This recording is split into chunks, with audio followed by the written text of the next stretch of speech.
রুহের জগতে স্বীকার করলাম রবকে রব বলে।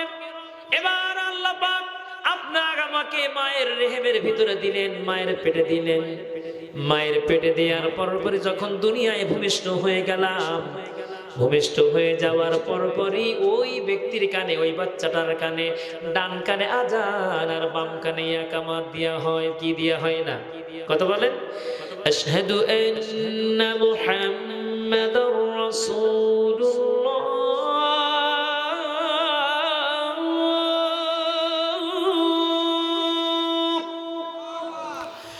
أشهد أن محمد رسول الله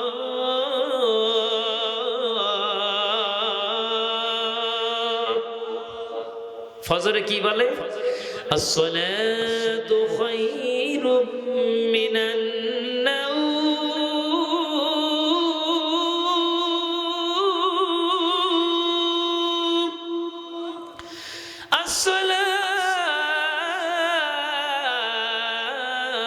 الصلاة خير من النوم ফজরের ক্ষণ গেল পড়নি নামাজ, জোহরে ও ডুবে সিনে নিয়ে শত কাজ, হেলায় খেলায় গেল আসরের কাল, হেলায় খেলায় গেল আসরের কাল, মাগরিবেও পড়লে না নামাজির সাজ। ফজরের ক্ষণ গেল পড়নি নামাজ, জোহরে ও ডুবে সিনে নিয়ে শত কাজ। কথা কান ঠিক কিনা? এমনও মানুষ, এমনও অনেক মানুষ আছে মুয়াজ্জিন বলে হাইয়া আলাস সালাহ, হাইয়া আলাস সালাহ, আর ওই মুসল্লি মসজিদের পাশ দিয়ে হেঁটে যায়, ও তখন বলে এই ওয়াক্তটা ইমাম আর মুয়াজ্জিন দিয়েই সালাহ। কথা কান ঠিক কিনা? ইমান বলে নামাজ পড়ো মসজিদেই যায়া, নফস বলে শুয়েই থাকলে মুড়ি দিয়া। ইমান বলে হজ করো মক্কা শরীফ যেয়ে, নফস বলে সুন্দরী দেখে করো আর একখান বিয়ে। ইমান বলে যাকাত দিলে জান্নাতে যাওয়া সোজা, নফস বলে যাকাত দিলেই গরিব হয়ে যাবা। ইমান বলে কুরবানি করলে নেকি পাওয়া যায়, নফস বলে কুরবানি করলে অনেক পশু মরে যায়। ইমান বলে মাহফিল হচ্ছে সেইখানেতে যা, আর নফস বলে বাজারে যেয়ে পান সিগারেট খা। কথা কান ঠিক কিনা? নফসে যত খাইছি কথা সবই কিন্তু ভুল, ইমানের উপরে অটুট থাকা মুসলমানের মূল। কথা কান ঠিক কিনা? লিল্লাহি তাকবীর। পীর ভাইরা আমার, আমরা অনেকে আছি আজান শুনে মুসলমানের সন্তান নামাজ পড়তে ভালো লাগে না। কথা বলেন? অনেকে মসজিদ যায় দেখার জন্য, টাঙ্গাইলে দুসায় এক গম্বুজ মসজিদে যায়, ওদিকে মসজিদের গম্বুজ দেখে দেখে বেড়াচ্ছে, আর তখনই জোহরের নামাজ হচ্ছে ভিতরে, নামাজই পড়ে না, মসজিদ দেখতে গেছে মুসলমানের সন্তান। এমন আছে কিনা? নাই। কথা বলেন? আমরা লক্ষ্য করে দেখেছি পয়লা বৈশাখ যেদিন হলো আমাদের সাতক্ষীরা কলারোয়াতে, এই কলারোয়াতে যে মডেল মসজিদ তৈরি করেছে সরকারি ভাবে, এই মডেল মসজিদে কি অবস্থা, মেয়েদের মাথায় কাপড় চোপড় নেই, ওরা যেন ওটা পিকনিক পার্ক মতন করেছে মসজিদটাকে। নাউজুবিল্লাহি মিন যালিক। আমরা মুসলমান কোথায় কোথায় চলে গেছি, এত অধঃপতন আমাদের হয়ে গেছে যেটা ধারণার কল্পনা থেকে অনেক দূরে চলে গেছে। কথা কান ঠিক কিনা? আমি যে কথা বলতেছিলাম, তাহলে কি রুহের জগতে আল্লাহকে রব বলে স্বীকার করলাম, দুনিয়া আসার সাথে সাথে ডান কানে আজান দেয়া হলো, বাম কানে ইকামত দেয়া হলো, এখানে আল্লাহু আকবার, আল্লাহ হলো বড়, আল্লাহ হলো মহান, এই শিক্ষাটা মাথার মধ্যে কানের মধ্যে প্রথম ঢোকাই দেয়া হলো। এরপরে যখন আপনি আমি আস্তে আস্তে করে বড় হলাম, 7 বছর বয়স যখন হয়ে গেল, হয়ে যাওয়ার সাথে সাথে হুকুম হলো এই আসসালাতু খায়রুম মিনান নাউম, ঘুম থেকে নামাজ উঠতাম, তুমি ঘুমিয়ে আছো, ওঠো নামাজ পড়ার জন্য চলে যাও। ওই ব্যক্তি যখন নামাজ পড়তে গেল, আপনি আমি যখন গেলাম, আল্লাহু আকবার কানে হাত দিয়ে বুকে হাত বেঁধে বললাম আলহামদুলিল্লাহি রাব্বিল আলামিন। এই প্রথম আয়াতেই আমরা বললাম সমস্ত প্রশংসা তার, যিনি বিশ্ব জগতের রব। এই আয়াতের মধ্যে রবের নাম আছে কিনা নাই? এর কথা বলা আছে কিনা নাই? এরপরে যখন আপনি আমি সূরা পড়লাম, অন্য সূরা মিলালাম, মিলানোর পরে এবার যখন রুকুতে গেলাম, রুকুতে যাওয়ার পরই বললাম সুবহানা রাব্বিয়াল আযীম।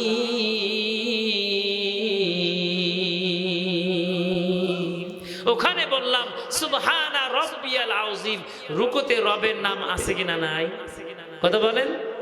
এরপরে যখন সিজদায় চলে গেলাম, মাথাকে নত করে দিলাম, শুধুমাত্র কেবলমাত্র আল্লাহ রাব্বুল আলামিন তার কুদরতে পায়ের উপরে যখন মাথাকে নত করে দিলাম, সিজদায় যখন চলে গেলাম, যাওয়ার পরই বললাম সুবহানা রাব্বিয়াল আ'লা। এখানে রবের নাম আছে কিনা নাই? কথা বলে আছে কিনা নাই? তাহলে বোঝা গেল নামাজে রবের নাম, হজে রবের নাম, যাকাতে রবের নাম, তারপরে সমস্ত কাজে রবের নাম।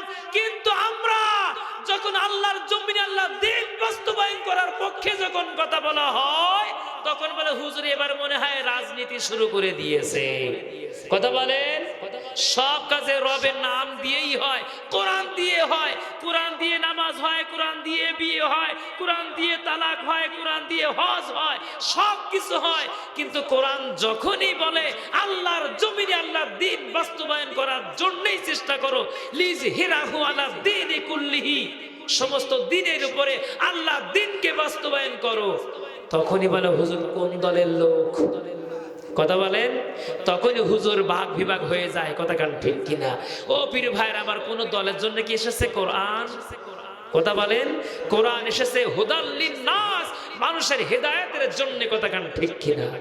আজ আমাদের সব শিক্ষা আছে, কিন্তু এই ডাইনের শিক্ষা, কোরআনের শিক্ষা নেই বলে আজকে এত অধঃপতনে আমরা চলে গেছি। কথা কান ঠিক কিনা?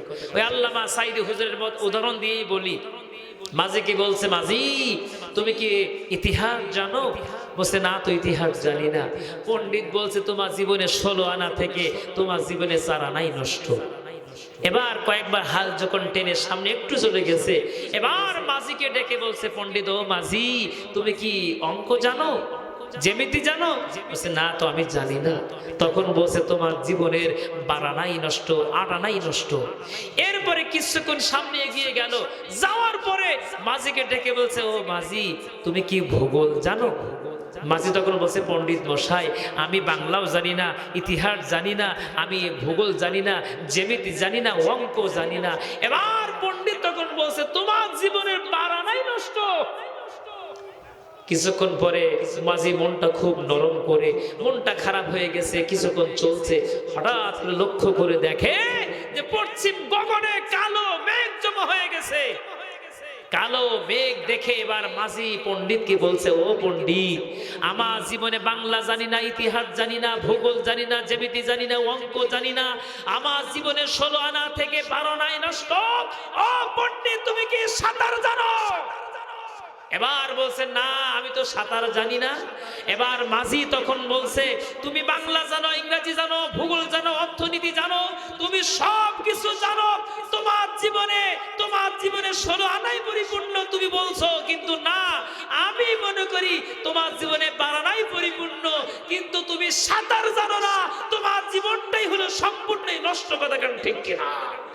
আমি সাঁতার জানি, আমি অন্য কিছু না জেনে সাঁতার জেনে আমি কোন রকম সাঁতরাইয়ে এই কিনারায় উঠতে পারবো। আর তুমি সব কিছু জানো, কিন্তু তুমি সাঁতার জানো না, তোমার ডুবে মরা ছাড়া কোনো উপায় থাকবে। সুতরাং আমরা বাংলা জানি, অঙ্ক জানি, ইংরেজি জানি, সব কিছু বুঝি। 1 বিঘা জমি কেউ যদি আপনার কাছ থেকে নেওয়ার চেষ্টা করে, 1 বিঘা কেন, 1 শতক জমি, 1 শতক কেন, 1 ফুট জমি আপনার বাড়ি থেকে একজন নেবে। চোখ রাঙিয়ে আপনি কথা বলেন, না এ আমিন দিয়ে হবে না, আর একজন আমিন নিয়ে আসি, না তার দিয়ে হবে না, আর একটা পাশে আমিন নিয়ে আসি। আমিনের পর আমিন, জমির পর জমি, কাগজের পর কাগজ বের করে বলে, এই আমার জমি নাও কেন? এটা আপনি ভালো করে বোঝেন, কিন্তু কোরআন বোঝেন না, কোরআন দিয়ে চলতে হবে সেটাও বোঝেন না, আপনার জীবনে 12টাই নষ্ট। কথা কান ঠিক কিনা?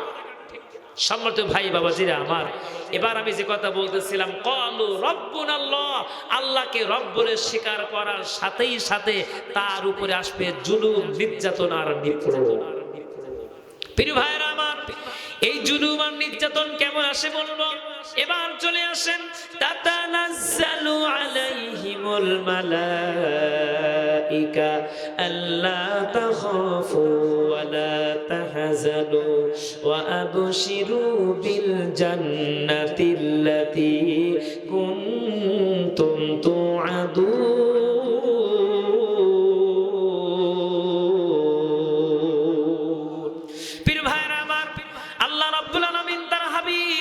জনাবে মুহাম্মদুর রাসূলুল্লাহ সাল্লাল্লাহু আলাইহি ওয়াসাল্লাম দ্বিতীয় হিজরি রমজান মাসে সাহাবীদেরকে নিয়ে তিনি মসজিদে নববীতে বসে গেলেন। নববীতে বসে যাওয়ার পরে বললেন, ও সাহাবীরা, এই মুহূর্তে মক্কা থেকে 1000 জন যোদ্ধা, তারা এই শিশু রাষ্ট্র, মুসলিম রাষ্ট্র, ছোট্ট কেবল ইসলামী রাষ্ট্র কায়েম হয়েছে, এই দেশটাকে, এই রাষ্ট্রটাকে তারা মুছে ফেলতে চায়। তোমরা কে কে আছো? জান্নাতে যাওয়ার জন্য আমি নবী আমার হাতে নামখানা লেখাই দিয়ে দেবে। প্রথম কাতারে কেউ দাঁড়ায় না, দ্বিতীয় কাতারে কেউ দাঁড়ায় না, তৃতীয় কাতারে কেউ দাঁড়ায় না, চতুর্থ কাতার থেকে হযরতে মিকদাদ ইবনে আমর রাদিয়াল্লাহু আনহু তিনি দাঁড়িয়ে গেলেন। মিকদাদ রাদিয়াল্লাহু আনহু দাঁড়িয়ে যেয়ে বললেন, ইয়া রাসূলুল্লাহ, ইয়া হাবিবাল্লাহ, আমি সবার আগে সর্বপ্রথম আমার নাম খারা জান্নাতি কাতারে ওই দাঁড়িতে আমি নাম লেখাইতে চাই। আল্লাহ নবী বললেন, ও মিকদাদ, কেবলমাত্র আজকে সকাল বেলায় তোমার বিয়ে হয়ে গেল, তোমার নতুন বধূ তোমার বাড়িতে। ও মিকদাদ, তুমি নতুন বাসর করবা তার সাথে। আমি জানি এত সুন্দরী মেয়ে হুরে মদিনা, এক পাশে সোনা টাকা পয়সা দিয়ে হয়েছে, আর এক দাড়ি পাল্লা এই সুন্দরী মেয়েকে উঠাই দেওয়া হয়েছে, তার সমপরিমাণ ওজন করে তোমার সাথে বিয়ে বন্ধনাবদ্ধ হয়ে গেল। এত সুন্দরী মেয়েকে রেখে তুমি কেমন করে যুদ্ধের ময়দানে তুমি হাজির হতে চাও? হযরতে মিকদাদ ইবনে আমর রাদিয়াল্লাহু আনহু তিনি বলেন, ইয়া রাসূলুল্লাহ, ইয়া হাবিবাল্লাহ, আপনি আমাকে বাধাগ্রস্ত করবেন না, আমি শাহাদাতের পেয়ালা পান করতে চাই। আল্লাহর জমিনে আল্লাহর দ্বীন বাস্তবায়ন করার জন্য আমার কোথায় বাসর, কোথায় নতুন স্ত্রী, কোথায় ঘর আর কোথায় বাড়ি, সব কিছু ফেলাই রেখে আমি চাই আল্লাহর জমিনে আল্লাহর দ্বীন বাস্তবায়ন করার জন্য আমার নামটা আগে লেখাইতে। প্রিয় ভাইরা আমার, প্রিয় ভাইরা আমার, হযরত মিকদাদ ইবনে আমর রাদিয়াল্লাহু আনহু সহ 1 নয় 2 নয় 313 জন সাহাবীদেরকে নিয়ে আল্লাহর নবী যখন মদিনা থেকে 70 কিলোমিটার দূরে বদরের ময়দানে প্রবেশ করলেন, বদরের ময়দানে যখন চলে গেলেন, যাওয়ার পরে লক্ষ্য করে দেখলেন ইতিপূর্বে যারা এসে এই জায়গাটা দখল করে নিয়েছে, এরা হলো মক্কার উতবা, সাইবা, মুগিরা, আবু জাহেল।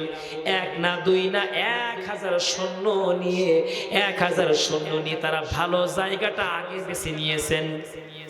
আল্লাহর নবী মুহাম্মদুর রাসূলুল্লাহ এবং সাহাবীদের যেই জায়গাটা নির্ধারণ হয়েছে, এই জায়গাটা একেবারে নরম বালি, একেবারে নরম বালি, যে বালির ভিতরে একটা পা দেওয়ার সাথে সাথে পাখানা মাটির ভিতরে, বালির ভিতরে যেন দেবে যায়, যেন পা বসে যাচ্ছে। আমার প্রিয় ভাইরা আমার, নবীজি এবার কি করলেন? ওই বদরের ময়দানে ওই হালকা বালির উপরে তিনি সিজদায় পড়ে গেলেন। সিজদায় পড়ে যে আল্লাহর নবী এত বেশি কান্না শুরু করে দিয়েছেন, চোখের পানি ফেলে কান্না শুরু করে দিয়েছেন। কাঁদতে কাঁদতে কাঁদতে চোখের পানি বেয়ে নাকের ডগা দিয়ে ওই বালির উপরে পড়ে ওই বদরের ময়দান যেন কাদা হয়ে যাওয়া শুরু হয়ে গেল। আল্লাহ রাব্বুল আলামিন বললেন, ইস্তাস্তাগীসুনা রাব্বাকুম ফাস্তাজাবা লাকুম আন্নী মুমিদ্দুকুম বিআলফিম মিনাল মালাইকাতি মুরদিফিন।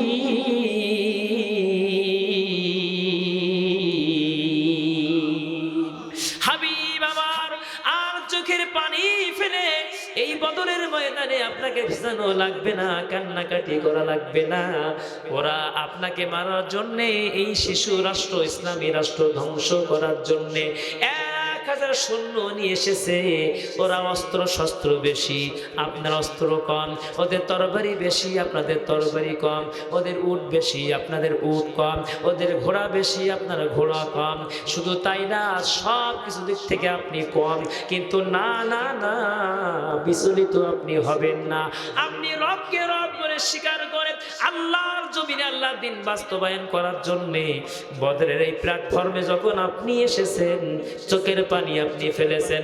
মাথা উঠান, মাথা উঠান। বিআলাফিম মিনাল মালাইকাতি মুরদিফিন। আমি এই বদরের ময়দানে আপনার সাহায্য করার জন্য 1000 আসমানি ফেরেশতা বদরের ময়দানে নাজিল করে দিয়ে দেব। আর জোরে সুবহানাল্লাহ। ওরা আসছে কয় হাজার? কথা বলেন। আল্লাহ দিবেন কয় হাজার? 1000। আর এইদিকে নবীর সাথে আছে কয়? তো 313 জন, অর্থাৎ 1313 জন। নবীজি ততক্ষণ পর্যন্ত মাথা তুলছেন না, মাথা উড়াচ্ছেন না। আল্লাহ নবী জনাবে মুহাম্মদুর রাসূলুল্লাহ সাল্লাল্লাহু আলাইহি ওয়াসাল্লাম কেঁদে যাচ্ছেন। আল্লাহ রাব্বুল আলামিন বললেন, হাবিব, আপনি চোখের পানি আর ফেলবেন না, আপনি আর কাঁদবেন না। আপনি শুনে নিয়ে নেন, ইদে তাকুলু লিল মুমিনিনা আলাইয়া কুফিয়াকুম আইয়ুমিদ্দাকুম রাব্বুকুম বিসালাসাতি আলাফিম মিনাল মালাইকাতি মুনজালিন।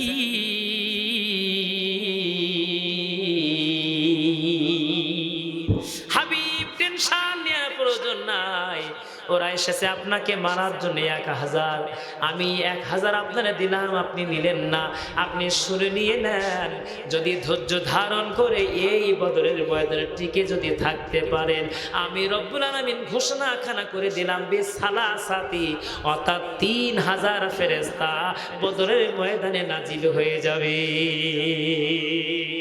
কয় হাজার? আরো জোরে। আল্লাহ নবী তখন মাথা ওঠান না, নবীজি কেঁদেই যাচ্ছেন, মাথা তুলছেন না। আল্লাহ রাব্বুল আলামিন বুঝতে পারলেন। এবার আল্লাহ রাব্বুল আলামিন বললেন, শুনেন, বালা ইন তাসবিরু ওয়া তাত্তাকু ওয়া ইয়াতুকুম মিন ফাওরিহিম হাদা ইমদিদুকুম রাব্বুকুম বিখামসাতি আলাফিম মিনাল মালাইকাতি মুসাউমিমিন।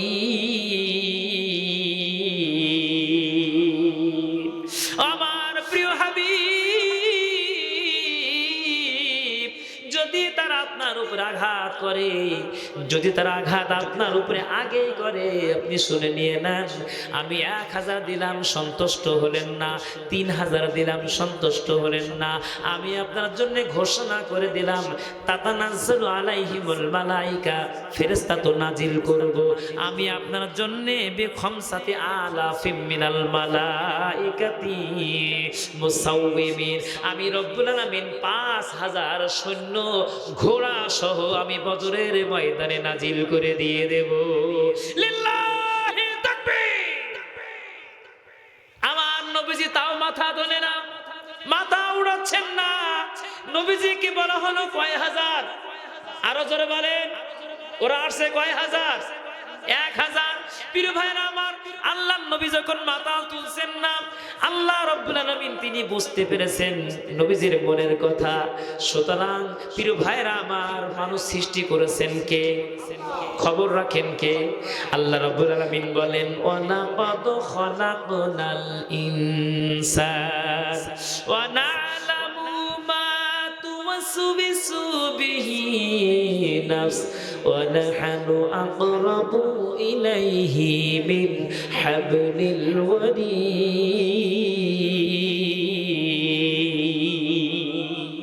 আল্লাহ রাব্বুল আলামিন বলেন, ওয়া লাকাদ খালাকনাল ইনসান, মানুষ তৈরি করেছেন কে? আল্লাহ পাক বলেন ওয়া না'লামু, আমি জানি, মা তুওয়াসবিসু বিহি নাফস, মানুষের মনের মধ্যে কি ওয়াসওয়াসা দেয়, কি খবর হয়, মানুষের মনের মধ্যে কি ওয়াসওয়াসা দেয়, কি খবর হয়, কেউ জানে না, কেউ খবর রাখে না। খবর রাখেন কে? আরো জোরে বলেন, আরো জোরে বলেন। ভাইরা আমার, যদি একজন মানুষ আর একজন মানুষের মনের খবর রাখতো, তাহলে নিজের বউ মোবাইল নিয়ে গাইবান্ধায় চলে যেত। কথা বলেন। একই মানুষের শোয়া, ইনি ঘুম পড়েছে, উনি হ্যালো হ্যালো কথা বলো, কথা বলেন। যোগাযোগ করে স্বামী বাড়ি থাকে না, এদিকে টাচ ফোন দিয়েছে বউয়ের হাতে, বউ সময় কাটাবে কি করে? এখন তো রাইস কুকার, কারি কুকার আর প্রেসার কুকার, রান্না করার জন্য কাঠ ঠেলা লাগে না। Curry cooker, rice cooker, pressure কুকারে চাপাই দিয়ে উনি রিল্যাক্স। উনি আর কি করবেন? এখন টেলিভিশন দেখতে গেলে তো সময় লাগার প্রয়োজন, এক জায়গায় বসে থাকার প্রয়োজন। হাতে আছে টাচ ফোন, অর্থাৎ হাতের মধ্যেই সিনেমা। কথা বলে না কেন? হাতের মধ্যেই সিনেমা, যেখানে চায় সেখানে টিপ দিয়েই কথা সেইখানে যাওয়া যায়। কথা কান ঠিক কিনা ভাইরা আমার? এরপরে এর মধ্যে মেসেঞ্জার, এর মধ্যে আপনার আছে কি বলে মেসেঞ্জার, হোয়াটসঅ্যাপ, তারপরে যা কিছু থাকার দরকার সব এর মধ্যে। আবার স্বামীর কাছে বায়নাও করে, যদি তুমি আমার জীবনে কি দিলে, কি দিলে, কি তুমি আমার জীবনে? সবাই টাচফোন নিয়ে ঘুরিয়ে বেড়ায়, একটা টাচফোন তুমি আমার দিলে না, কি হয়? স্বামীও দেখতেছে ও ভাই তো নাই, এখন ওই নলতার মার্কেটে নিয়ে যায়।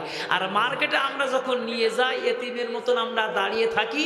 যদি একটা বাচ্চা আমাদের থাকে, বাচ্চাটা কোলে করে নিয়ে এতিমের মতো স্বামী দাঁড়িয়ে থাকে। আর মেন সাহেব উনি হলো দায়িত্বশীল, উনি স্বামী একটা পাঞ্জাবি পরবে, তা উনি পছন্দ করে দেবে। কথা বলেন। এলাকা বলে নাও হতে পারে। পীর ভাইরা আমার, এখন ওই মোবাইল, মনের খবর আপনি আমি কারোর রাখি না। যদি রাখতাম, একই জায়গায় বালিশ, একই ঘরে থাকা হয়, একই ঘরে শোয়া হয়, কিন্তু গোপনে গোপনে কথা বলে স্বামী বাড়ি থেকে বাড়ি আসছে, এসে বলছে হ্যালো, কোন জায়গায়, কথা বলো। বলছে আমি এখন হলাম গাইবান্ধা। দুইটা বাছুর ছেড়ে দিয়ে উনি এখন গাইবান্ধা, 2-3টা বাচ্চা হয়ে গেছে, এসব ফেলাই রেখে স্বামীর মুখে লাথি মেরে অন্য ছেলে হাত দিয়ে ধরে চলে যায় কি যায় না? কথা বলেন। পীর ভাইরা আমার, এই যে জিনিসটা ইহুদিরা আমাদের কাছে ঢোকাই দিয়েছে। রাত 12টার পর থেকে নিয়ে 4টা পর্যন্ত, রাত 4টা পর্যন্ত শুধু কথা বলবেন, অল্প খরচে কাটবে, সেই হিসেবে খরচ বেশি না। ওরা জানে এই সময় যদি আমি আমার এই মুসলমানদেরকে জাগাই রাখতে পারি, ঘুম থেকে যদি ফারাক করতে পারি, যেই ফজরে আজান দেবে আসসালাতু খায়রুম মিনান নাউম, ওই সময় আজানটা তার কাছে বিতৃষ্ণা লাগবে, খারাপ লাগবে। এই খারাপ যখন লাগবে, ওই সময় কোল বালিশ নিয়ে ঠ্যাং তুলে দিয়ে ঘুমাই পড়বে, ফজরের নামাজ পড়ার জন্য মসজিদে সে যাবে না। কথা ঠিক কিনা? এই যে মসজিদগুলো একেবারে চাকচিক্যপূর্ণ মসজিদ, টাইলস লাগানো মসজিদ, মসজিদের মধ্যে আবার এসি, 2 তলা মসজিদ, 3 তলা মসজিদ, ওই ওয়াক্তে নামাজে হাফ লাইন। কথা বলেন। মানুষের অন্তরের খবর আমি রাখি। আল্লাহ রাব্বুল আলামিন বলেন, হাবিব রে, 1000 দিলাম নিলেন না, 3000 দিলাম নিলেন না, 5000 দিলাম তাও মাথা তুললেন না। আমি বুঝতে পেরেছি আপনার অন্তরের খবর, মনের খবর, আপনি শুনে নিয়ে নেন। আমি আপনার জন্য বলে দেই, আমার হাবিব, আন্নী মাআকুম ফাতাব্বিতুল্লাযীনা আমানু,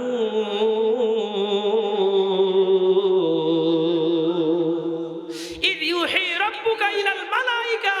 ফেরেশতাদের সামনে আল্লাহ পাক ঘোষণা করে দিলেন, ওহী করে দিলেন, আপনারা যে বলেন আন্নী মাআকুম, আন্নী মাআকুম, আমি তো ফেরেশতা পাঠাবো, তো পাঠাবো, আন্নী মাআকুম, আমি তোমাদের সাথেই বদরের ময়দানে থাকবো।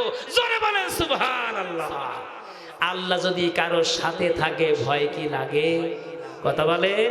হাজী সাহেবেরা সোনার মক্কা মদিনা ঘুরে এসেছেন। ও প্রিয় ভাইরা আমার, ওই গারে সুর আমরা যেদিন উঠেছিলাম ভাইরা আমার, অর্ধেক ওঠার পরে এত বৃষ্টি, ওঠা মোটে যায় না। তারপরও চেষ্টা করলাম যে আল্লাহ, তোমার মায়ার নবী যেই জায়গায় পালিয়েছিলেন সেই জায়গায় ওঠার দেখার বড় স্বাদ, আল্লাহ কি হবে না।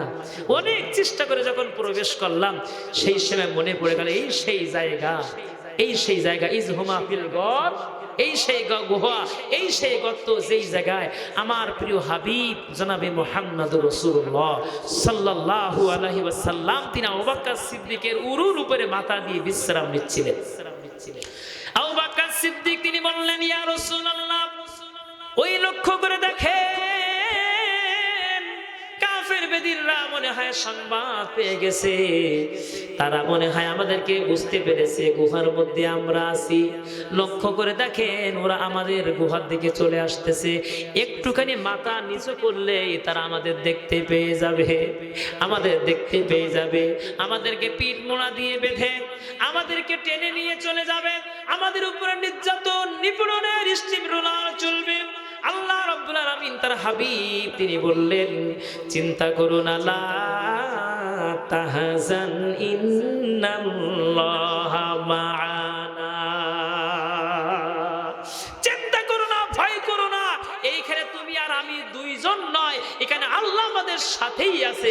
জোরে বলেন সুবহানাল্লাহ। আল্লাহ যদি সাথে থাকে ভয় কি লাগে? কথা বলেন।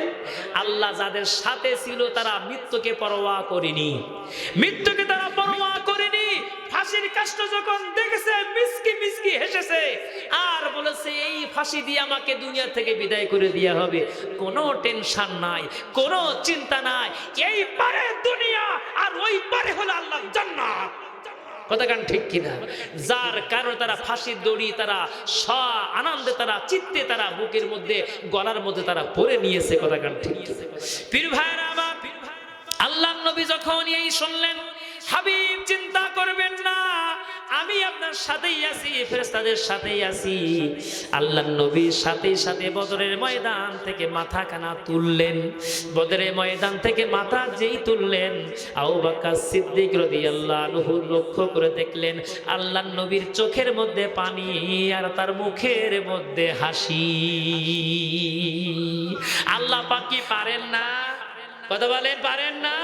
আমরা লক্ষ্য করে দেখেছি 5ই আগস্ট যেদিন হয়েছিল, এই 5ই আগস্টের দিন আমরা লক্ষ্য করে দেখেছি একজন যুবক তার বুক পেতে দেয় আর আবু সাইদের মতো গুলি তার বুক ফেদ করে ওই পাশ থেকে চলে যায়, শহীদ হয়ে যায়। আর সেই জায়গায় একটা যুবক বুকটা টান টান করে পেতে দেয়। কথা গান ঠিক কিনা? সে ছেলে যখন শহীদ হয়ে যায় আর একজন সামনে দাঁড়িয়ে যায়, স্বরাষ্ট্রমন্ত্রী বাধ্য হয়েছে বলতে, আমরা একটা করে মারি আর একটা সামনে দাঁড়িয়ে যায়, আমরা তো কমাতেই পারি না। ও বীর ভাইরা আমার, এই দেখতে দেখতে চোখের পানি ফেলতে ফেলতে যখন দুপুর পেরিয়ে একটু বিকাল দিকে যাবে, ওই সময় প্রত্যেকটা মানুষের চোখের মধ্যে ছিল পানি, সাথেই সাথে ওই রাস্তা দিয়ে, পিছনে রাস্তা দিয়ে মামা বাড়ির দিল্লি যেই পৌঁছাই গেছে, প্রত্যেকটা যুবকের মুসলমানদের হৃদয়ের মধ্যে বুকের মধ্যে হাসি ফুটাই দিয়েছেন কে? আরো জোরে বলেন।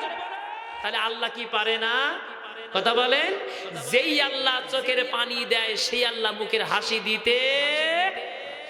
আল্লাহ নবী উঠলেন, ওঠার সাথে সাথে আল্লাহ রাব্বুল আলামিন তার হাবিব তিনি বললেন, সাইয়ুহজামুল জামউ ওয়া ইউওয়াল্লুনাদ দুবুর। আল্লাহ রাব্বুল আলামিন অচিরেই আমাদের বিজয় দান করবে, সেই সুসংবাদখানা আল্লাহ আমাকে জানিয়ে দিয়েছে। আমার ভাইরা, নবীজি মাথা তুললেন আমার হাবিব। এবার আল্লাহ রাব্বুল আলামিন বললেন, সাহায্যের পালা। এবার শুনেন কেমন সাহায্য। তাতানাজ্জালু আলাইহিমুল মালাইকা, ফেরেশতা নাজিল কেমন করে হয়। ও আমার প্রিয় ভাইরা আমার, আল্লাহ পাক বলেন, ও মিকাইল কই তুমি? মিকাইল বলে, লাব্বাইক আল্লাহ, আমি তো হাজির। আল্লাহ পাক বললেন, তোমার দায়িত্ব কি? বলল, আমার দায়িত্ব হলো বৃষ্টি বর্ষণ করা। আল্লাহ পাক বললেন, ও মিকাইল যাও যাও যাও, আমি আমার নবীকে বদরের ময়দানে সাহায্য করার জন্য আমি অদাবদ্ধ হয়েছি। এই বদরের ময়দানে তুমি 2 খণ্ড মেঘমালা নিয়ে চলে যাও। খণ্ড মেঘবেলা নিয়ে আসলাম। নিয়ে আসার পরে কাফের বেদিনরা শুকনো জায়গায়, একেবারে খট করে শুকনো জায়গা, সেই জায়গায় দাঁড়ালে পরে পা পিছলায় না, স্থিরভাবে পা দিয়ে দাঁড়ানো যায়। এই জায়গায় বৃষ্টি বর্ষণ করে দাও, আর মুসলমানরা যেই জায়গায় সেইখানে পানি বেশ বর্ষণ করে দিয়ে দাও। প্রিয় ভাইরা আমার, তাতানাজ্জালু আলাইহিমুল মালাইকা, ফেরেশতা নাজিল হয়ে গেল, দুই জায়গায় পানি বর্ষণ করে দিল। রাতের বেলা 17 রমজানের আগের দিন রাতের বেলা যখন বৃষ্টি হয়ে গেল, বৃষ্টি হয়ে যাওয়ার পরই আমার ভাইরা, আমার বন্ধুরা, যেই জায়গায় কাফের বেদিনরা শক্ত জায়গায় দাঁড়িয়েছিল, বৃষ্টি হওয়ার সাথে সাথে, ও আমার ভাইরা একটুখানি আপনারা বলেন, এঁটেল মাটির উপরে যদি বৃষ্টি হয় কেমন হয়? পিছিল হয়ে যায়, পা স্লিপ করে চলে যায়, ওরা পা দেয় এক জায়গায়, সরে যায় 3 হাত দূরে। সুবহানাল্লাহ। প্রিয় ভাইরা আমার, আর এইদিকে মুহাম্মদুর রাসূলুল্লাহ সাল্লাল্লাহু আলাইহি ওয়াসাল্লাম যেই বালির উপরে বসেছিলেন, বালির দিকে পা দিলে পা ডেবে যাচ্ছিল প্রায় 1-2 ইঞ্চির মতো। ওই জায়গাটায় যে বৃষ্টি হয়ে গেল রাতের বেলা, বৃষ্টি হয়ে যাওয়ার সাথে সাথে ওই একেবারে ধসালো মাটি, ধসালো বালি মুহূর্তের ভিতরে জমা করে দিলেন কে? আরো জোরে বলে। আমাদের যখন ঘর বাড়ি তৈরি করা হয় 3-4 ফুট বালি দিয়ে পানি দেওয়া হয় না? পানি দেওয়ার অর্থটা কি? সেজন্য ভালো করে জমাট হয়, যেন না সরে যায়। কথা কেন ঠিক কিনা? প্রিয় ভাইরা আমার, ওরা পা পিছলে যায়, আর এদিকে মুহাম্মদ সাল্লাল্লাহু আলাইহি ওয়াসাল্লামের এবং সাহাবীদের পাখানা শক্ত হতে শুরু করলো। জোরে বলেন সুবহানাল্লাহ। ও আমার ভাইরা, ওরা সেই ছিল, স্বৈরাচাররা সেই ছিল, এদেশে আল্লাহর জমিনে আল্লাহ দিন বাস্তবায়ন করার জন্য যারাই কথা বলে, যারা ইসলামের কথা বলে, ইসলামকে প্রতিষ্ঠিত করার জন্য চেষ্টা করে, তাদেরকে আমরা রাখবো না, তাদের কথা বলতে দেব না, তাদের নিবন্ধন আমরা রাখবো না, রাখবো না, রাখবো না। কথা কেন ঠিক কিনা? ওরা চেষ্টা করেছিল, এই জন্য বন্ধ করলো 1 তারিখে, আর আল্লাহ রাব্বুল আলামিন 5 তারিখে সমূলে পাঠাই দিলেন ভারতে। কথা কেন ঠিক কিনা? প্রিয় ভাইরা আমার, পা স্লিপ করানোর মালিক কে? শক্ত করার মালিক কে? যারা কথা বলার কোনো সুযোগই পেত না, আল্লাহ পাক তাদের কাছে উন্মুক্ত ময়দানে কথা বলার সুযোগ করে দিয়েছেন। কথা কান ঠিক কিনা? এ মক্কার কার? আরো জোরে বলেন। ফালাম তাকতুলুহুম ওয়ালাকিন্নাল্লাহা ক্বাতালাহুম ওয়া মা রামাইতা ইয রামাইতা ওয়ালাকিন্নাল্লাহা রামা।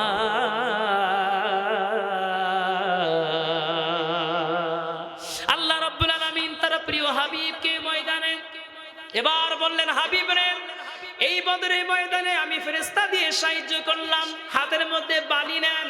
নবীজি আমার বালি নিলেন, বালি নেয়ার পরে সেই বালির মধ্যে ফালাম তাকতুলুহুম ওয়ালাকিন্নাল্লাহা ক্বাতালাহুম আয়াতটা পড়তে বললেন। আয়াতটা নবীজি পড়লেন, পড়ার সাথে সাথে আল্লাহ রাব্বুল আলামিন কি করলেন? বলেন, হাবিব রে, এই বালিগুলো আপনি বদরের ময়দানে ছুঁড়ে মারেন। নবীজি ছুঁড়ে মারলেন, বদরের ময়দানে হাত দিয়ে বালি ছুঁড়াই দিয়েছেন। আর 1000 জন কাফের বেদিন যারা ইসলামকে ধ্বংস করার জন্য এসেছিল, প্রত্যেকটার কানের ভিতরে, নাকের ভিতরে, গালের ভিতরে, চোখের ভিতরে বালিগুলো পৌঁছে দিয়েছেন কে? আরো জোরে বলেন কে? আরো জোরে কে? পীর ভাইরা আমার, ও আমার ভাইরা আমার, এভাবে করে আল্লাহর কোরআন প্রতিষ্ঠিত করার জন্য তাদের কানের মধ্যে, নাকের মধ্যে, গালের মধ্যে বালি পৌঁছাই দিলেন। পৌঁছাই দেওয়ার পরে আল্লাহ রব্বুল আলামিন বলেন, হাবিব রে, চিন্তা করবেন না, আমি রব্বুল আলামিন আপনার সাথেই বদরের ময়দানে আছি। ও আমার প্রিয় ভাইরা আমার, এবার সাহাবীরা বললেন, ইয়া রাসূলুল্লাহ, ইয়া হাবিবাল্লাহ, আমরা কি করব? আল্লাহর নবী বলেন, ও সাহাবীরা, এবার তোমরা যুদ্ধের ময়দানে ঝাঁপিয়ে পড়ো, যুদ্ধের ময়দানে ঝাঁপিয়ে পড়ো। সাহাবীরা এবার জীবনে জান নিয়ে সামনে এগিয়ে গেলেন। সামনে যখন অগ্রসর হলেন, প্রিয় ভাইরা আমার, সাহাবীরা এমন অকত ভাইয়ের সামনে দাঁড়িয়ে গেলেন, একটার পর একটা তারা যুদ্ধ করে করে তারা দুনিয়া থেকে বিদায় করে দিয়ে ইসলামের পতাকা সামনে এগিয়ে নেওয়ার জন্য চেষ্টা করতে শুরু করলেন। জোরে জোরে বলেন সুবহানাল্লাহ। দিন কায়েমের জন্যে যদি মরতে আমার হয়,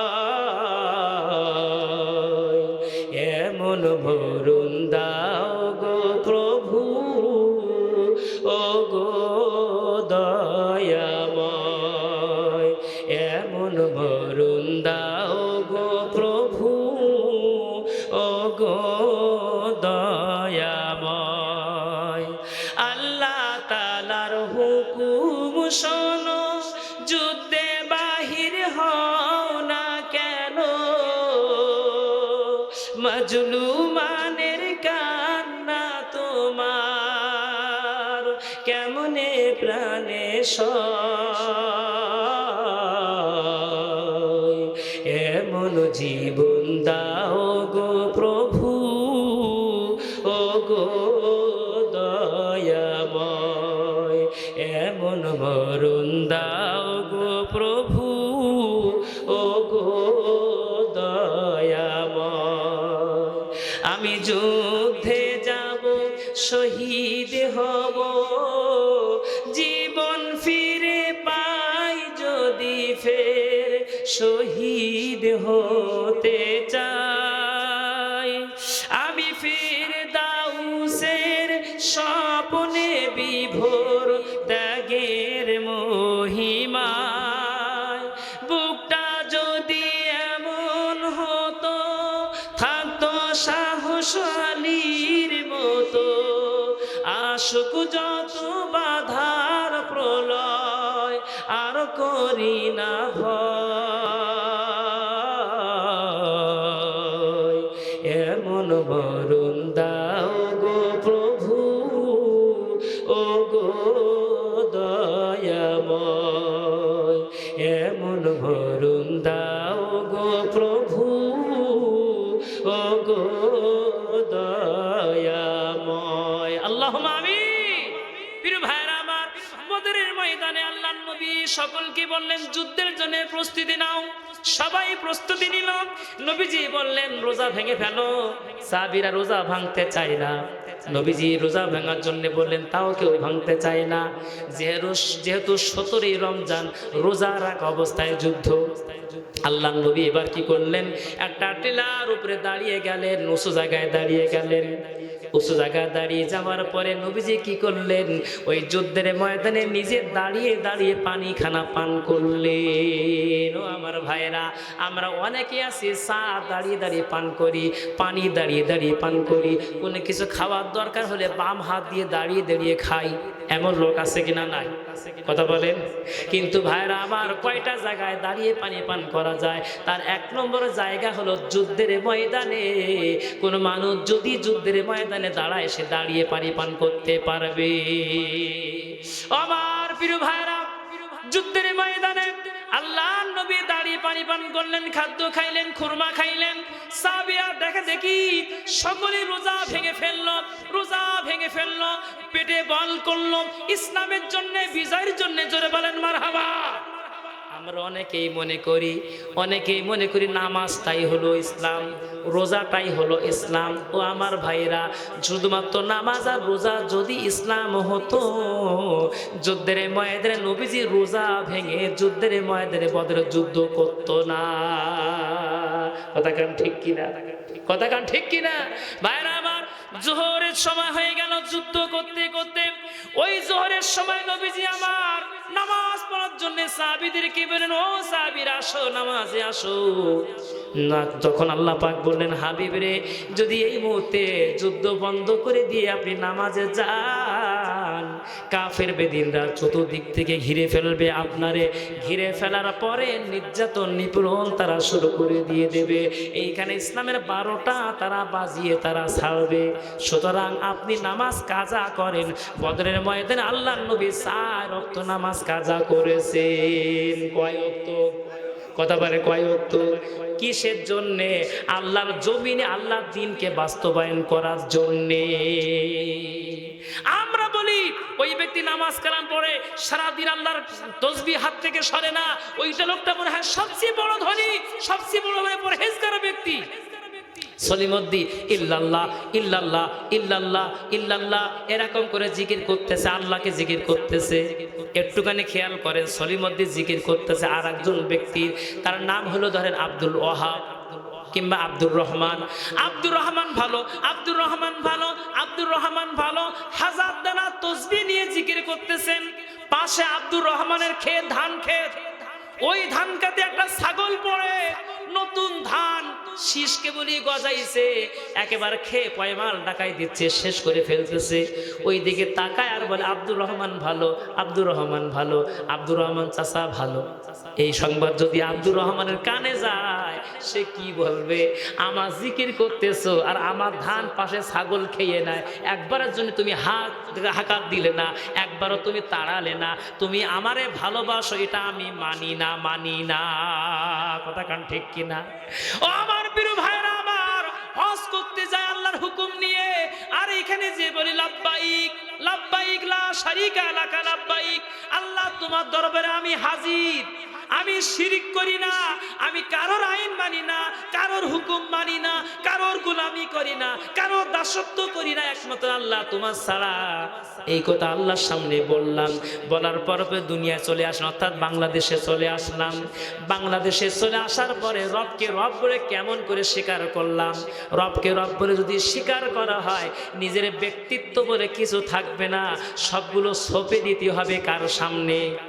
ইন্না সলাতি ওয়া নুসুকি ওয়া মাহইয়ায়া ওয়া মামাতি লিল্লাহি রাব্বিল আলামিন।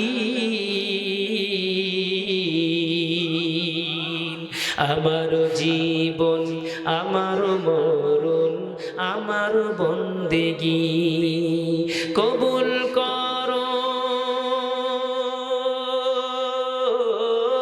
কবুল করো ইয়া ইলাহি আমার বন্দেগী। আমার জীবন, আমার মরণ, আমার বন্দেগী অমান্য করা যাবে? কথা বলেন যাবে? এবার চলে আসেন, হাজী সাহেব হজ করে মক্কা থেকে বাড়ি আসতেছেন, ধরেন নলতায় নামিয়ে দিয়েছে। নলতায় নামিয়ে দেওয়ার পরে ভিতরের দিকে ঢুকবে, লক্ষ্য করে দেখে গাড়ি ঘোড়া তেমন কিছু নাই, মাথার মধ্যে বেডিং। লক্ষ্য করে দেখে একটা ছোট গাছ, এই গাছতলায় তিনজন যুবক দাঁড়িয়ে আছে, ওঠার জন্য চেষ্টা করতেছে। নারকেল গাছে, ডাব গাছে উঠতে পারে না, একটুখানি ওঠে আবার সরাত করে নিচে পড়ে যায়। হায় সে বলতেছে, ও ছেলেরা, এই রাত 12টা বাজে তোমরা অনেক চেষ্টা করতেছো নারকেল পাড়ার জন্য, উঠতে পারতেছো না, দাঁড়াও দাঁড়াও আমি সাহায্য করছি। এবার হাজী সাহেব কি করলেন? একটুখানি হাত দিয়ে ঠেলা দিলেন, একটা ঠেলা দেওয়ার সঙ্গে সঙ্গে একটা যুবক ওই বেগরুখানা ধরে ফেললো ডাব গাছে। ধরার পর হাতে ছিল দা, একটা দা দিয়ে 3 কান্দি ডাব কেটেছে, 3 বারাং 36টা 36টা ডাব কাটলো। হাজী সাহেব শুধু ঠেলা দিয়ে চলে গেল, একটাও ডাব খাইলো না, একটা ডাব সে নিয়ে গেল না। এই 36টা ডাব 3 জন মিলে কয়টা খাবে? 5-7টা ডাব খাইলো। খাওয়ার পরে সেই পানি মুখে মাখলো। ওরা বলছে ডাবের পানি, কচি ডাবের পানি মুখে মাখলে মুখে দাগ থাকে না, মুখের মধ্যে মাখলো, সেই পানি দিয়ে গোসল করলো। গোসল করার পরে ও ভাইরা আমার, রাত 12টার সময় ওই যে লোকের গাছের তলায় যে ডাবখানা পেড়েছে, ওরা কি আসলে সেই বাড়িওয়ালার লোক না চোর? কথা বলে।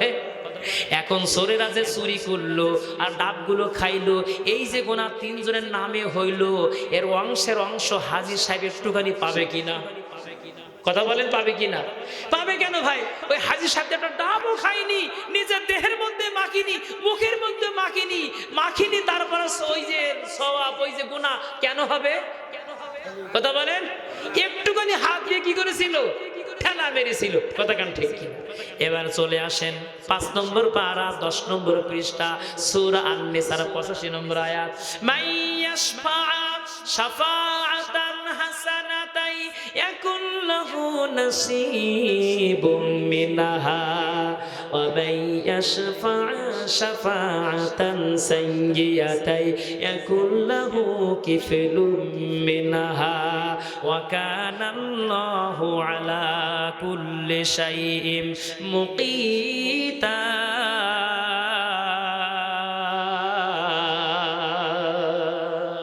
পীর ভাইরা আমার, আল্লাহ রাব্বুল আলামিন বলছেন মাইয়াশফা শাফাতান, তুমি কোন মানুষ যদি কোন মানুষের পক্ষে যদি শাফাআতান সুপারিশ করে, ভালো পক্ষে সুপারিশ করে, লোকটা জেনে শুনে জানে যে এই লোকটা যদি আমি তার পক্ষে সুপারিশ করি, সাপোর্ট করি, ম্যান্ডেট দেই, রায় দেই, আমি আমার মনের বক্তব্য যদি তার পিছনে দেই, ওই লোকটা যত ভালো কাজ করবে অংশের অংশ হিসাবে তার আমলনামায় যে যোগ হয়ে যাবে। আর কিয়ামতের দিন অসংখ্য মানুষ উঠবে, আমলনামা পড়বে, ইকরা কিতাবাকা কাফা বিনাফসিকা আল-ইয়াওমা আলাইকা হাসিবা। আমলনামা পড়তে পড়তে ওই লোকটা দেখবে তার আমলনামার ভিতরে মুখে থাপ্পড় মারার গুনাহ, মানুষের পুলিশ দিয়ে ধরাই দেওয়ার গুনাহ, নির্যাতন নিপীড়ন করার গুনাহ, মানুষের চাঁদাবাজি করার গুনাহ, অসংখ্য মানুষকে জেল জুলুম খাটাবার গুনাহ, 50টি বছর তাফসীর যিনি করেছেন ইনজেকশন দিয়ে দুনিয়া থেকে বিদায় করে দেওয়ার গুনাহ, অসংখ্য মানুষকে ফাঁসির কাস্টে ঝুলায়ে বিনা দোষে দোষী সাব্যস্ত করার গুনাহ। লোকটা বলবে মালি হাজাল কিতাব, এ কি আমলনামা, লা ইউগাদিরু সগীরাতাও ওয়ালা কাবীরাতান ইল্লা আহসাহা। ছোট বড় জীবনে যা করেছি একটাও বাদ পড়ি নাই, কিন্তু আমি আমার জীবনে এই সমস্ত যা লেখা হয়েছে আমি জীবনে এগুলো করি নাই। কেন? তোমার ফেরেশতারা বানিয়ে বানিয়ে আমার আমলনামার মধ্যে ঢোকাই দিয়েছে। আমলনামা আমার না, আমি নেব না। আল্লাহ বলছে তা বললে হবে না। আমাইয়াশফা শাফাতান, তুমি সুপারিশ করেছিলে সাইয়্যাতান, কোন খারাপ পক্ষে,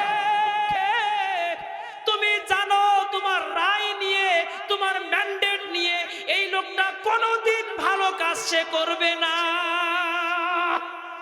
তুমি জানো, জানার পরেও তুমি সেই পক্ষে রায়, সেই পক্ষে সাপোর্ট তুমি দিয়েছিলে।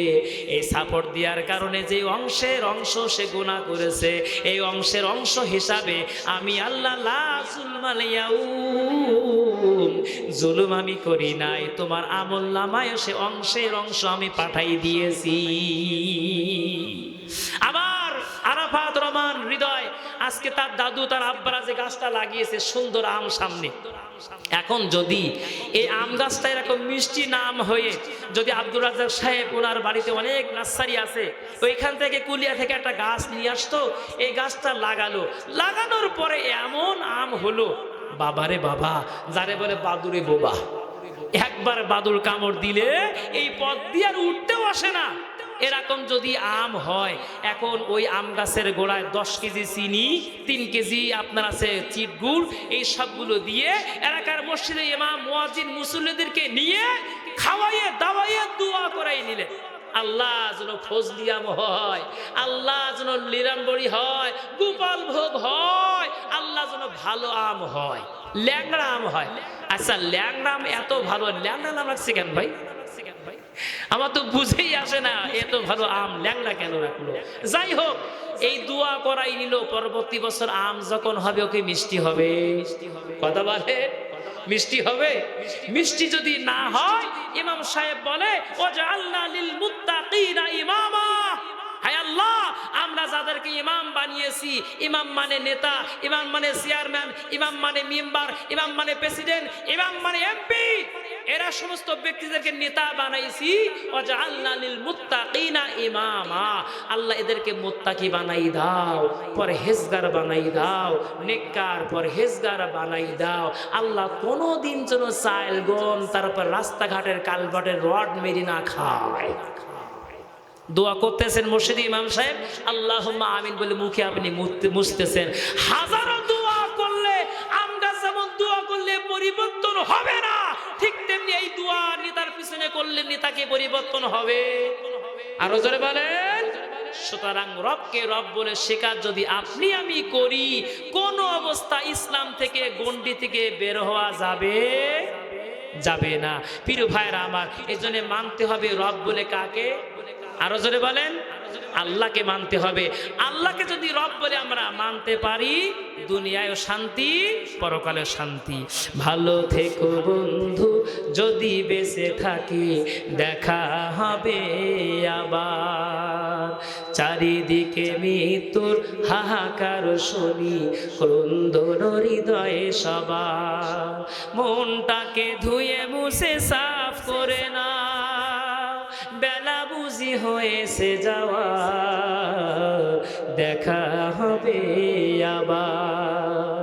ভালো থেকো বন্ধু যদি বেঁচে থাকি, দেখা হবে আবার। চারিদিকে মৃত্যুর হাহাকার শুনি, ক্রন্দন হৃদয়ে সবার। মনটাকে ধুয়ে মুছে সাফ করে নাও, বেলা বুঝি হয়েছে যাওয়ার, দেখা হবে আবার, দেখা হবে আবার। তোমাদের কথাগুলো মনে হলে হৃদয়টা ছিঁড়ে যায় অশ্রু দিয়ে, হৃদয়টা দিয়ে অশ্রু দিয়ে। তোমাদের কথাগুলো মনে হলে, তোমাদের কথাগুলো মনে হলে অশ্রুরা দুচোখে নেমে আসে, ব্যথার সাগর হয়ে বহে নীরবে, স্মৃতির পাতাগুলো ভাসে। ক্ষমা করে দিও প্রিয় যদি না পারি, ক্ষমা করে দিও প্রিয় যদি না পাতি পারি।